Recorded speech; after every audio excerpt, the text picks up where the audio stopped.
오늘 제가 중요한 주제로 하도록 하겠습니다. 중류에 대한 연력학적인 기초와 분비 호환물이 뭔지, 이걸 어떻게 분리를 해내는지, 그리고 디스틸레이션 컬럼의 인터널 파트 중 가장 중요한 이제 트레이 디자인을 지금 어떻게 하는지에 대해서 설명드리도록 하겠습니다. 디스틸레이션 컬럼이라고 지금 되어 있는데 얘가 지금 어떻게 작동을 하는지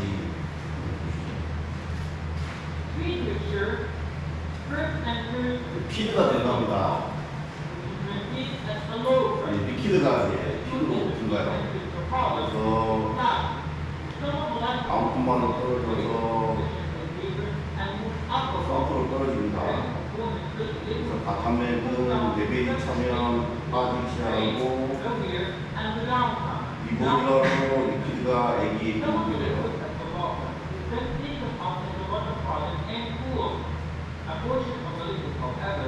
보일러에 액이 차면 증기를 공급해서 열을 공급해서 이보일링을 시켜요. 이보일링이 되면 이 증기가 다시 컬럼 쪽으로 들어가서 베이퍼가 이제 위로 올라가면서 이제 리퀴드와 기획 접촉을 시작합니다. 그리고 증기가 올라갑니다. 올라가서 여기서 증기를 액체로 응축시켜요. 응축시켜서 드럼에 담아서 다시 컬럼으로 되돌립니다.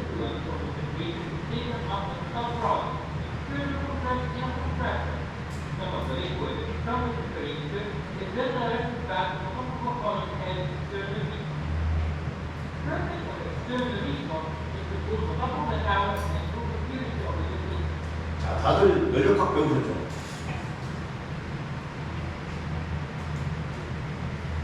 이게 이 장치가 밑에서는 끊어지고 위에서는 식혀서 다시 위로 쏟아붓고 있어요. 말이 안 되는 열적 효율을 연력학적 관점에서 봤을 때는 효율이 정말 안 좋은, 해서는 안 되는 짓을 하고 있어요. 밑으로 식고 끊어지고 위에서 식혀버리면 그럼 다시 끊고 식히고 다시 퍼놓고. 그러나 이거를 왜 쓸까요?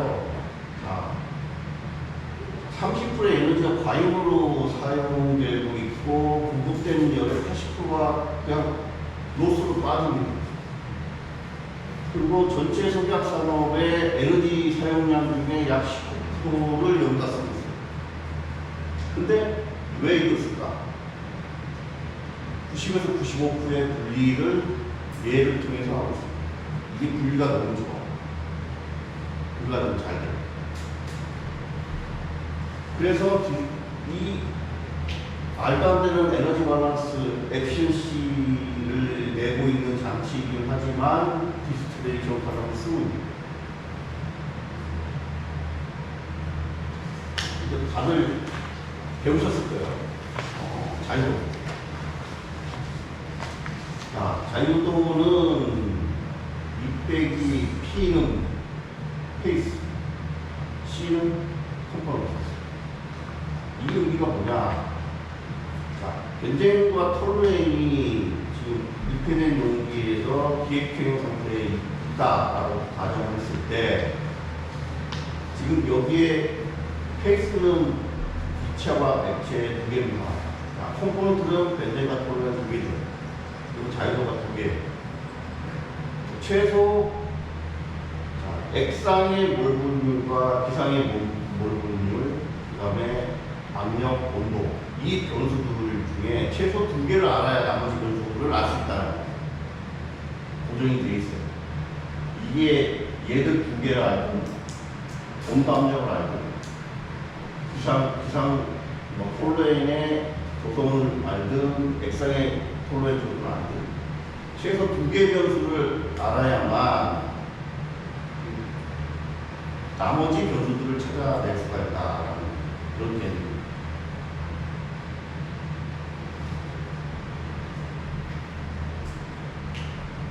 아마 이거 다들 보셨을 거예요. 라우레 법칙과 그다음에 볼트레프 법칙, 용액 속 용매 증기하고 몰 분율의 용매의 몰 분율을 비교한다. 이게 라우레 법칙이고, 볼트레 분압 법칙은 전체압의 그 기상의 분압을 곱한 게 분압이 된다. 자, 이거를 Y로 해가지고 두식을 엮으면 이 기준이 되죠. 그리고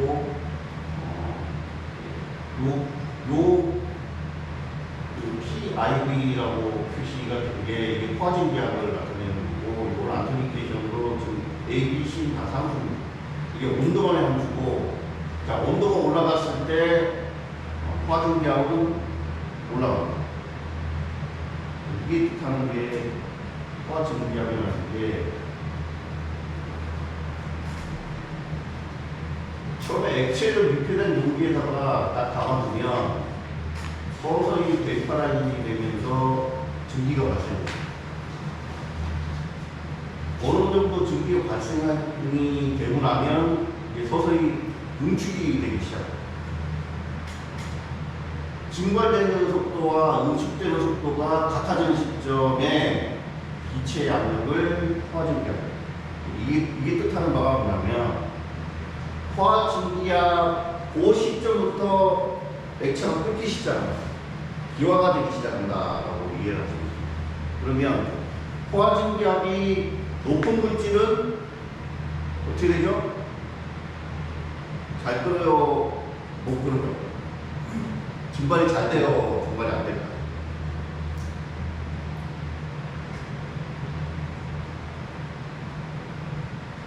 증발이 된다는 것은 기체의 분자가 아니라 액체의 분자 간의 인력과 기체의 분자 간의 인력이 더 크잖아요. 자, 이게 뭐냐면 전체 시스템 압력을 내가 이겨야 기체가 되는 거예요. 자, 그럼 대기압에 액체가 쏟아졌어요. 그러면 얘가 기화가 되려고 하면 대기압을 이겨야 얘가 기압이 되겠죠. 기화가 되겠죠. 그럼 포화진 기압이 대기압보다 큰 놈은 바닥에 쏟아지자 대기로 나오자마자 기화가 되겠죠.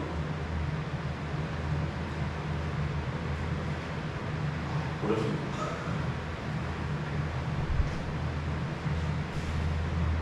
포화진 기압이 높은 놈이 더 증발이 잘 된다.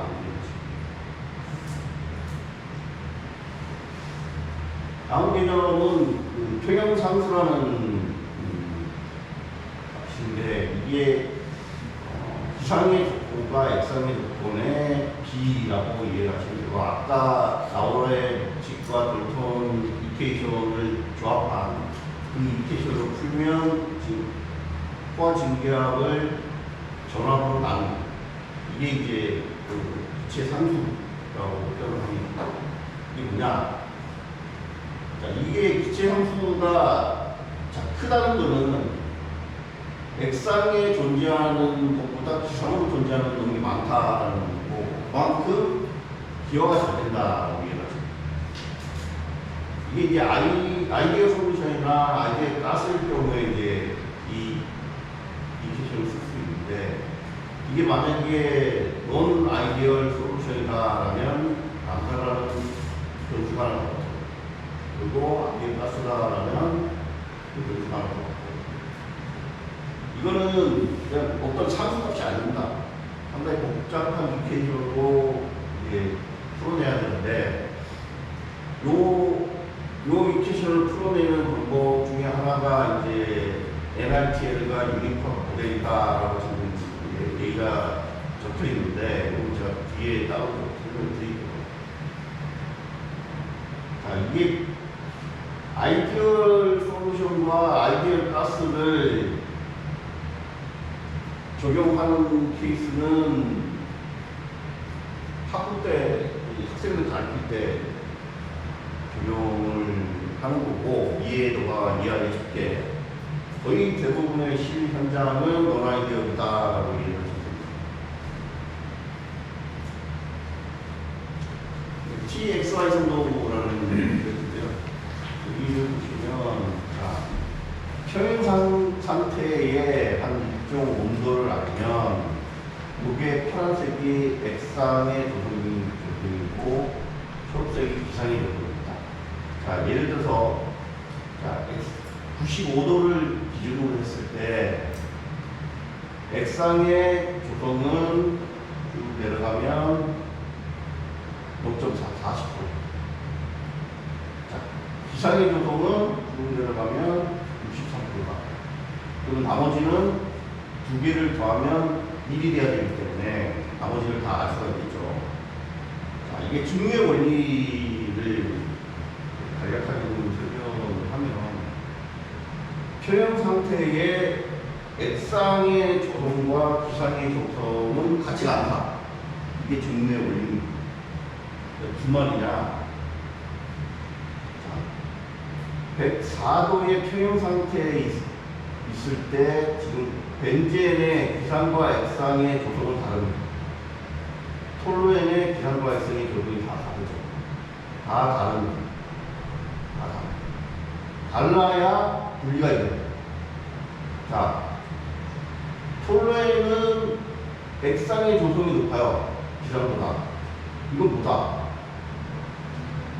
하이볼륨.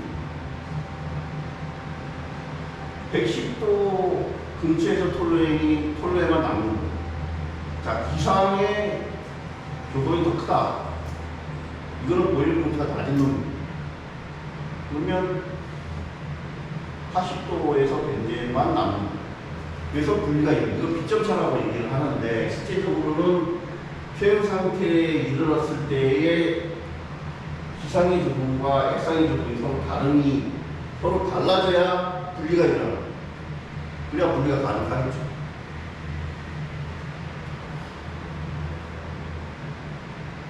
이거는 이제 이성분계에 대한 뭐 상대 시발도 어느 정도의 이제 상대적으로 얘가 더 잘 휘발을 하느냐의 비를 지금 나누는데, 아까 평형 상수값의 비라고 보시면 돼요. 평형 상수값의 비라고 보시면 되고, 이게 1에 가까울수록 분리는 어려워진다. 1에 차이가 없는 거예요. 분리가 안 이루는 거예요. 1보다 클 경우는 분리가 상당히 쉬워집니다.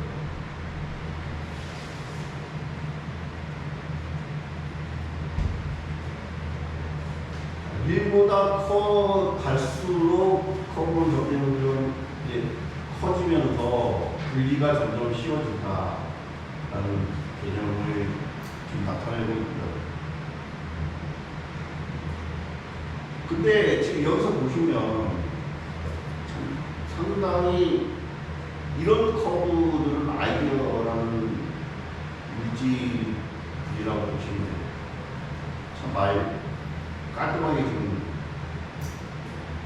쉽게 분리가 이런 거죠. 근데 인간관계도 그렇고 자연세계도 그렇고 항상 고정되는가 있습니다.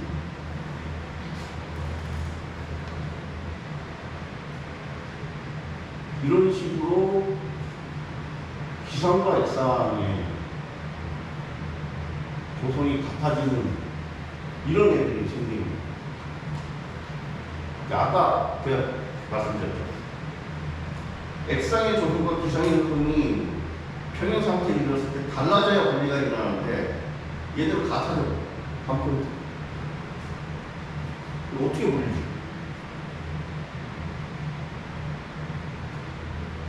이거는 디스틸레이션 컬럼에서 분리가 불가능합니다.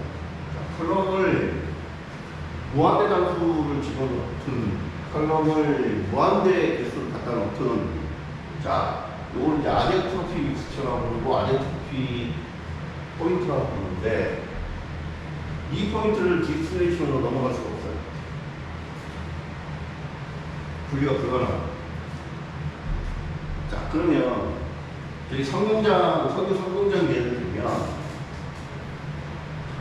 순수한 성분의 AN 아크릴로니트릴의 기점이 77도입니다.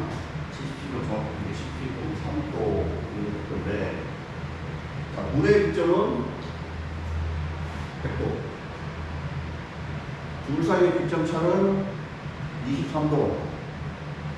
대충 이 정도 온도 차면은 수압이 좀 들겠지만 압이 좀 높여서 사람 설계하면 분리가 가능하겠네 하고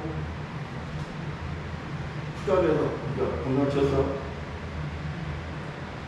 근데 딱 돌려보니까 분리가 안 돼요. 왜? A하고 물이 동기온화물을 조성을 해서 걔들이 웨이트 퍼센트로 86%의 AN 조성에서 로우 볼링 포인트 아젠트로피 믹스처를 조성해서 72도로 볼링 포인트가 떨어져요. 그리고 그 조성 이상으로 분리가 불가능해요. 그러면 저희가 제품을 판매를 하는 게 목적인데 86% 수요로 제품을 팔아서 아크릴에서 들어가면 어떻게 하지? ABS 쪽에서 들어가면 어떻게 하지? 이거 못 팔아요. 그러면 얘는 수요를 높여야 돼. 어떻게 높여야 돼? 고민을 합니다. 고민을 해야죠. 어떻게 여기 계신 엔지니어들이 고민을 해야 돼. 어떻게 벌리는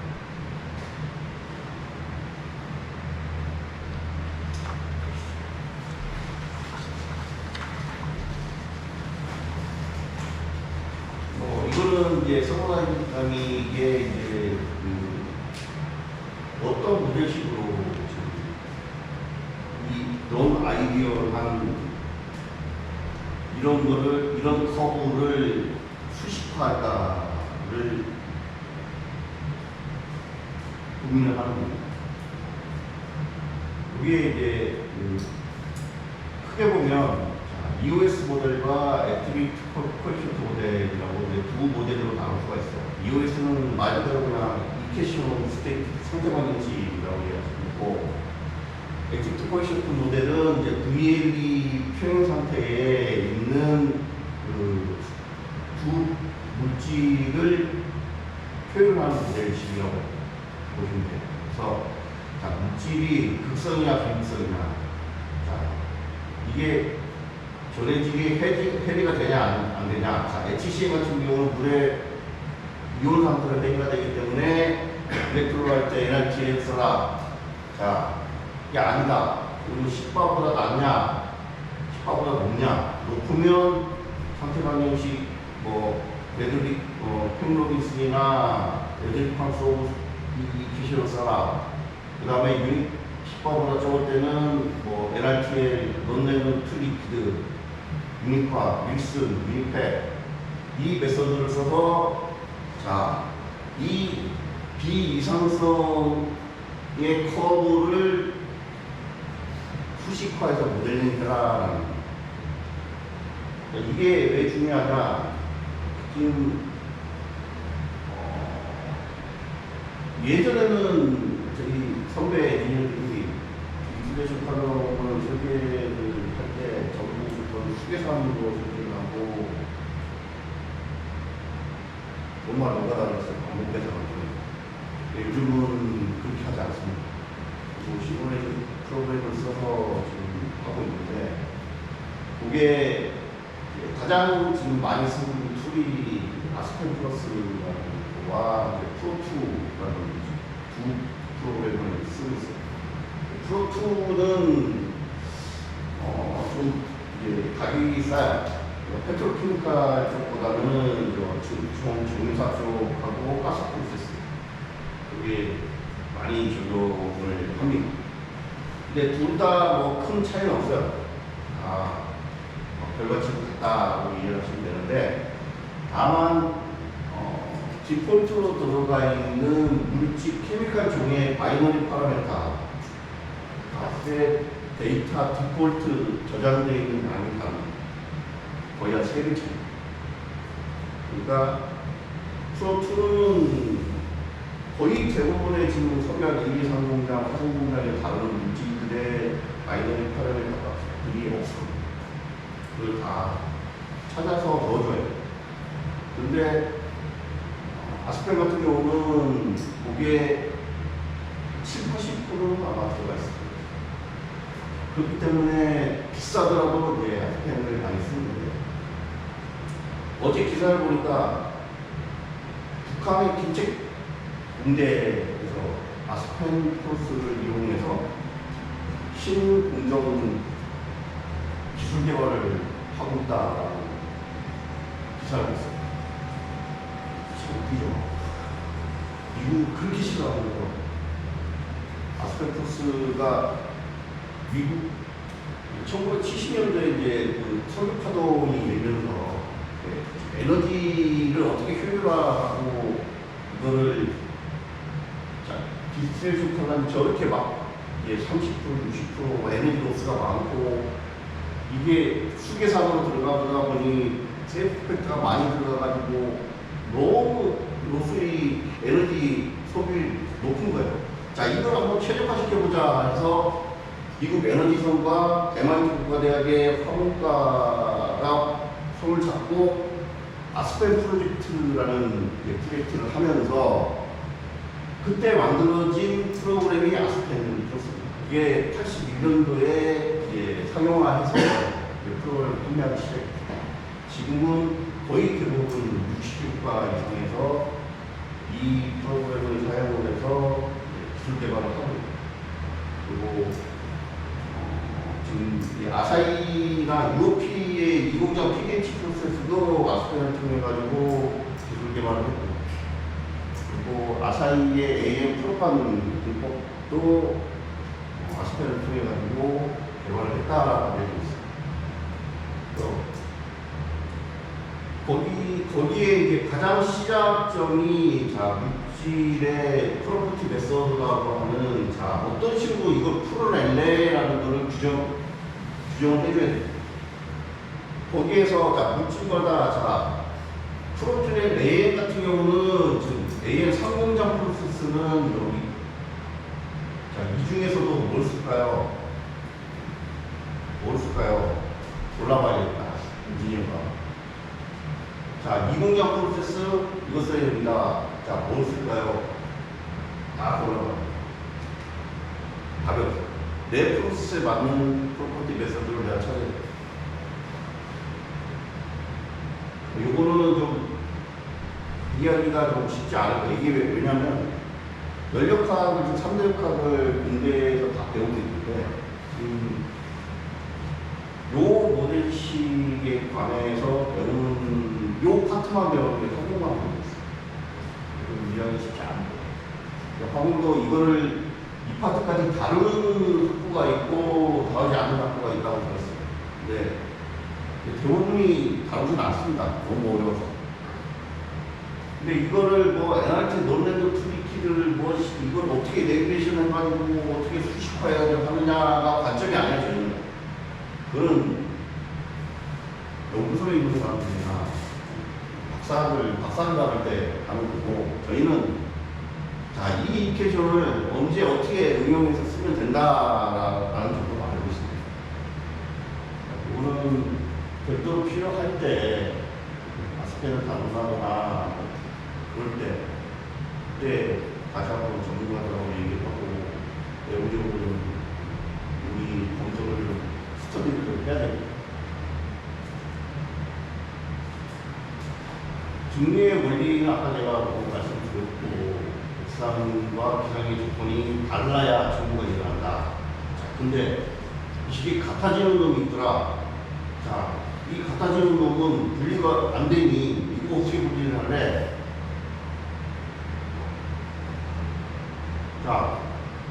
같아지는 놈들을 구분해서 나눠보니 하이 버닝 포인트 아디오토픽 미스처를 선정하는 놈이 있고, 로우 버닝 포인트 아디오토픽 미스처를 선정하는 놈이 있더라. 거의 대부분이 지금 저희 석유공장의 초산 추출파의 IDA하고 물을 분리하는 쪽도 로우 버닝 포인트. 다음에 삼동장에 A형과 물 분리하는 것도 로봇. 아세토니트를 분리하는 것도 로봇. 공교롭게도 다 하고, 저희 공정 토격 부분에서 다루는 공정하는 건 로봇 포인트, 아제토 포인트. 자, 그럼 얘들 어떻게 분리를 하냐? 자, 하나는 뭐 추출중류, 하나는 공기중류, 이렇게 지금 나눠놨는데, 부창 선수가 이제 트랙에서 A, B 두 선수가 달리기를 해요. 근데 둘이 속도가 똑같아. 승부가 안 나와. 자, 이걸 승부를 내려고 하면 어떻게 해야 승부가 안 나와? 제3자가 개입을 합니다. 그래서 우사인 볼트 같이 빠른 놈이 한 사람 딱 잡고 확 치고 나가. 또 저같이 배나무 아저씨가 자꾸 그냥 늘어지고, 그럼 차이가 벌어지겠죠. 자, 우사인 볼트처럼 치고 나가는 게 공기중류, 자꾸 늘어지는 게 추출중류. 자, 제3의 물질을 집어넣을 때, 자, 이게 비휘발성이다 하면 추출중류, 휘발성이다 하면 공기중류. 휘발성이기 때문에 치고 나가겠죠. 둘이 결합. 자, 이거는, 자, 목적 물질을, 자, A, B가 있는데 둘을 분리하기 위해서 제3의 C라는 물질을 집어넣어서 A, B를 분리를 했어요. 그 다음에 남은 게 뭐예요? B하고 C하고 들러붙어 있기 때문에 얘들을 또 분리해요. 그게 분리가 안 되면 끊임없이 C 물질을 집어넣어줘요. 그 비용을 어떻게 간다?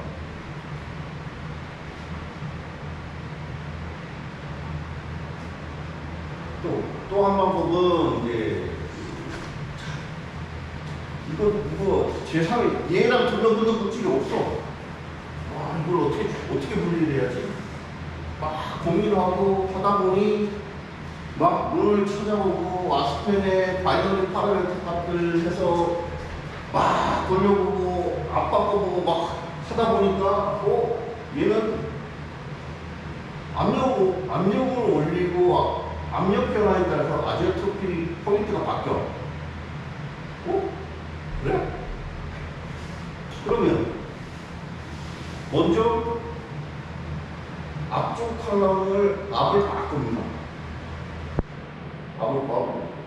그러면 얘는 항상 중류탑에서 나오는 프로덕트는 그 압력 조건에서의 아제토피 포인트를 넘어가지 못해요.